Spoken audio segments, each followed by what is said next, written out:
Hello students. Now I am going to explain the circular queues program. Before I start the program, I always include the required header files stdio.h for basic input and output statements, stdlib.h because I am going to use the exit function. I have defined a constant max. The value of max is 5. I have defined three prototypes of functions which I am going to use inside the main function.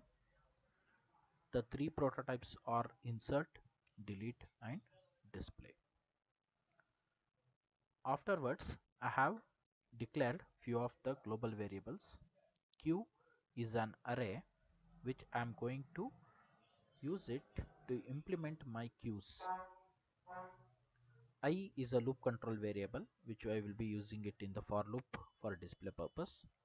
Front equals to 0 and r equals to -1. I have initialized two pointers to denote the front end and the rear end of the queue, and a variable count which will keep track of the number of elements inside my circular queue.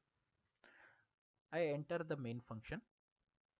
There I have declared two local variables item and ch.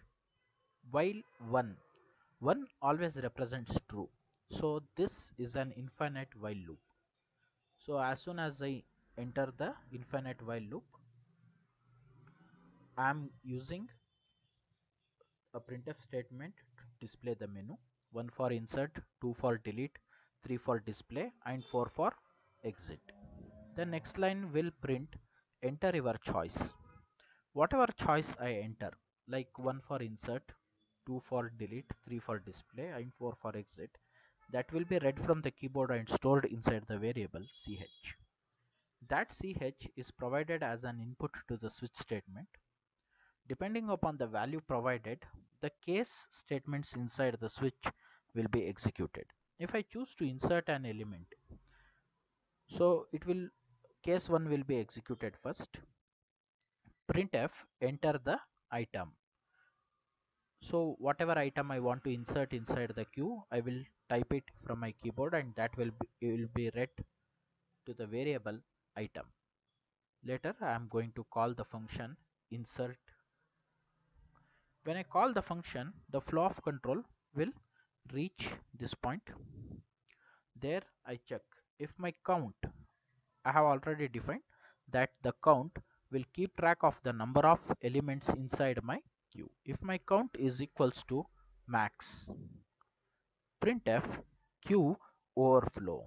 So if my count, if the value of max is 5, if the value of count is 5, that means there are 5 elements inside my queue. So when there are 5 elements inside my queue, I do not have further place to insert any elements inside my circular queue. Hence I will be printing queue overflow and the flow of control will return to the place where insert function was called. If my count is not equals to max, that means if my count is equals to max, the it becomes false.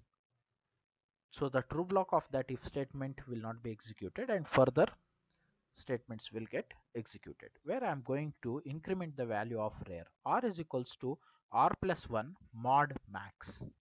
Why I am using mod max?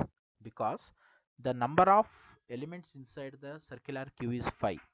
So when I try to increment the rear, r is equals to r plus 1, if the value of r is equals to 4, if I guess, r plus 1 will be 5, r further execution r plus 1 will be 6, r plus 1 will be 7, but I do not want it.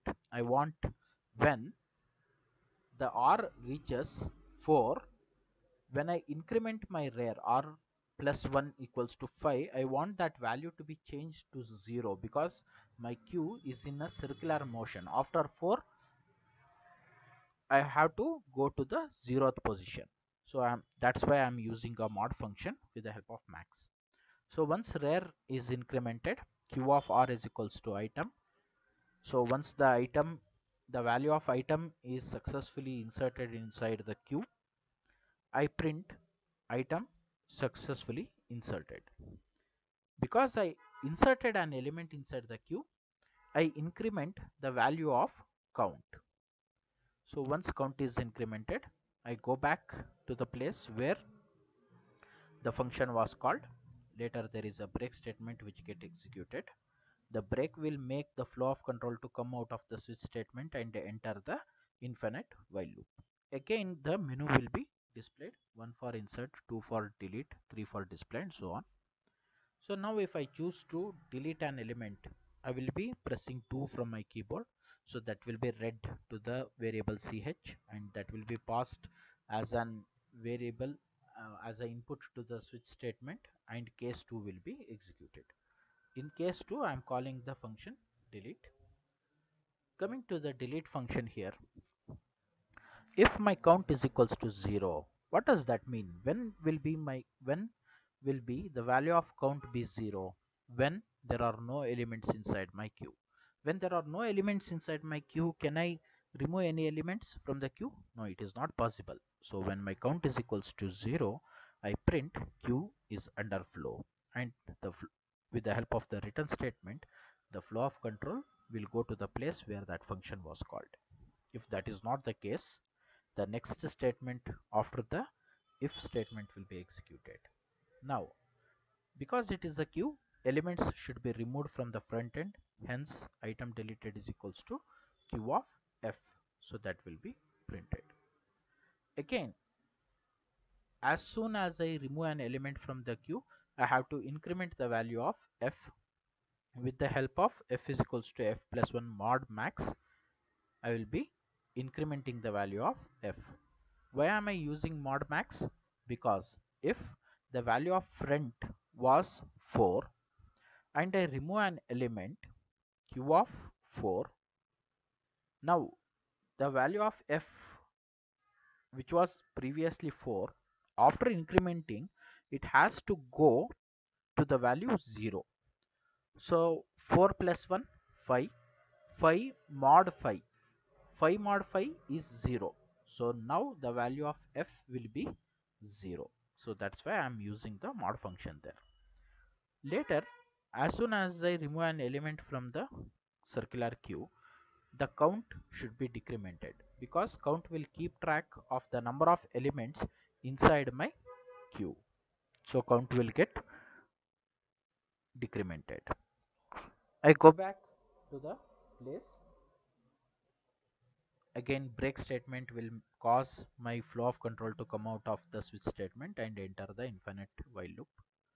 Now if I choose to display 3, I will be inputting, and the case 3 inside the switch statement will execute, where I am calling a display function. Let me counter the display function. Here I am declaring a local variable j and initializing the value of j to f. Again, if I want to display any elements from the circular queue, the elements has to be removed. So I check for the count equals to 0. There are no elements to display, and I return. If that is not the case, I enter the for loop. For I is equals to 0, I less than count, I plus plus, where I am going to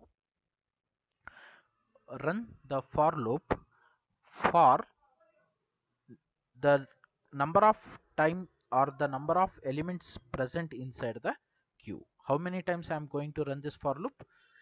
How many elements are present inside the for loop? Those many number of times I am going to run this for loop. So as soon as I enter the for loop, I am printing the value of q of j. What is q of j? Because j I have initialized to the front value f, so that variable will be printed. Later I am going to increment the value of j. So likewise, all the elements inside my circular queue will be printed. After all the elements are successfully printed, it comes back to the place where I have called the function, and a break statement will cause the flow of control to come out of the switch statement. When I choose 4 option, the exit 0 function will be called, which will cause to terminate my program. Now let me see how the program works. Let me build the program and run it.